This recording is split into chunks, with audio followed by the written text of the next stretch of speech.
ఇప్పటికే ఒకరిని పెళ్లి చేసుకున్నాడు. చాలదన్నట్లు మరొక మహిళను మనువాడాడు.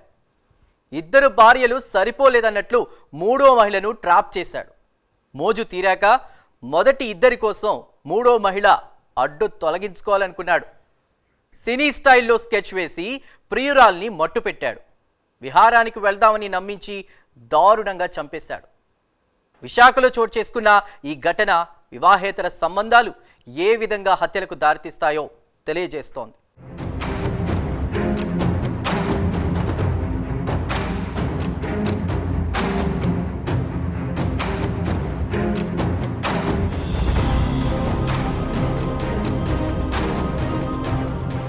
రెండు రోజుల క్రితం విశాఖ ఫార్చ్యూన్ లేఅవుట్లో సగం కాలిన మహిళ మృతదేహం కనిపించడంతో స్థానికంగా అలజడి రేగింది. మహిళ ముఖం గుర్తుపట్టలేనంతగా కాలిపోవడంతో అటువైపు వెళ్తున్న మేకల కాపరి గమనించాడు. అతను స్థానికులకు సమాచారం అందిస్తే వారు పోలీసులకు ఇన్ఫర్మేషన్ ఇచ్చారు. రంగంలోకి దిగిన పోలీసులు క్లూస్ టీం ఆధారాలు సేకరించింది. ముఖం గుర్తుపట్టలేనంతగా ఉండడంతో ఒంటిపై ఉన్న pink colour top, pink colour legging, కాలికి మెట్టలు ఫోటోలను అన్ని పోలీస్ స్టేషన్లకు పంపించారు. మొదట మిస్సింగ్ కంప్లైంట్స్ పై ఆరా తీసిన పోలీసులు దర్యాప్తు ప్రారంభించారు. అక్కడే ఉన్న మృతురాలి కాల్ డేటాను విశ్లేషించడంతో మృతురాలి ఆచూకీ లభించింది. మధురవాడ మాలిక వలస ప్రాంతానికి చెందిన వెంకటలక్ష్మిగా గుర్తించారు పోలీసులు.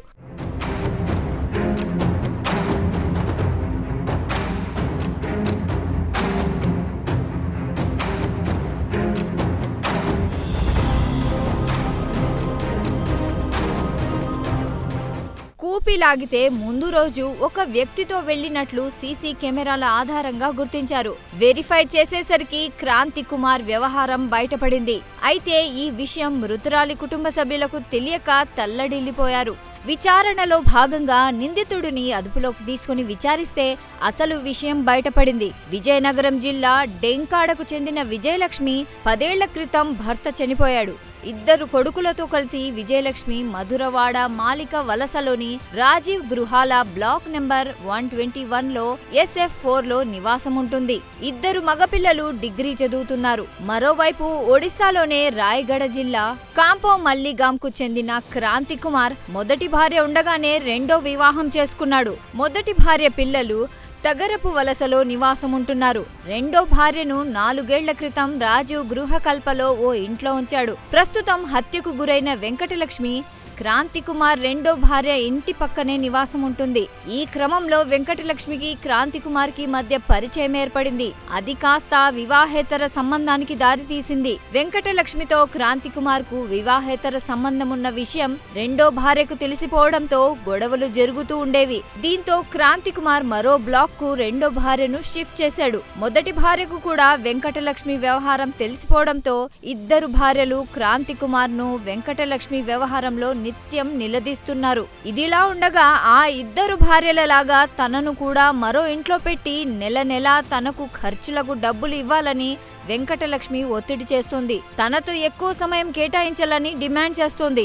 అప్పటికే ఉన్న ఇద్దరు భార్యలతో పాటు వెంకటలక్ష్మి ఒత్తిడిని క్రాంతి కుమార్ తట్టుకోలేకపోయాడు. ఇద్దరు భార్యలతో వెంకటలక్ష్మి విషయంలో గొడవలు జరుగుతుండడంతో వెంకటలక్ష్మిని ఎలాగైనా వదిలించుకోవాలని ప్లాన్ చేశాడు.